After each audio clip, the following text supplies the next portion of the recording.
नमस्कार माझ्या बालमित्रांनो, आज मी तुम्हाला होलिका मातेची गोष्ट सांगणार आहे. खूप वर्षांपूर्वी एक हिरण्यकशिपू नावाचा एक राजा होता. तो खूप गरिष्ठ होता. त्याने देवांना प्रसन्न करून वरदान मिळवले होते. त्यामुळे तो अत्यंत गर्विष्ठ झाला होता. त्याला नेहमी वाटे सर्वांनी त्यालाच देव मानावे आणि त्याचीच पूजा करावी. परंतु त्याचा मुलगा म्हणजेच भक्त प्रल्हाद हा विष्णूंचा खूप मोठा भक्त होता. तो नेहमी नारायण नारायण असे म्हणायचा आणि त्यामुळे त्याने प्रल्हादाला त्रास द्यायला सुरुवात केली.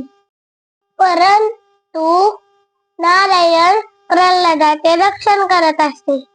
हिरण्यकशिपूला मात्र त्याचा खूप राग येत होता. एके दिवशी राजा त्याच्या बहिणीला म्हणजेच होलिका मातेला बोलवतो. तिला एक वरदान होते की ती अग्नीमध्ये जळणार नाही आणि त्यामुळे राजा होलिका मातेला प्रल्हादाला मांडीवर घेऊन अग्नीमध्ये बसण्यास सांगतो. परंतु होलिका मातेचे वाईट विचार असल्यामुळे ती जळून जाते आणि पुन्हा भगवान विष्णू प्रल्हादाचे रक्षण करतात. त्या दिवसापासून फाल्गुन पौर्णिमेला होली साजरी केली जाते व होलीमध्ये वाईट गोष्टींचा नाश व्हावा अशी प्रार्थना केली जाते. तसेच वाईट गोष्टींवर विजय मिळवून चांगुलपणाचा उत्सव साजरी केला जातो.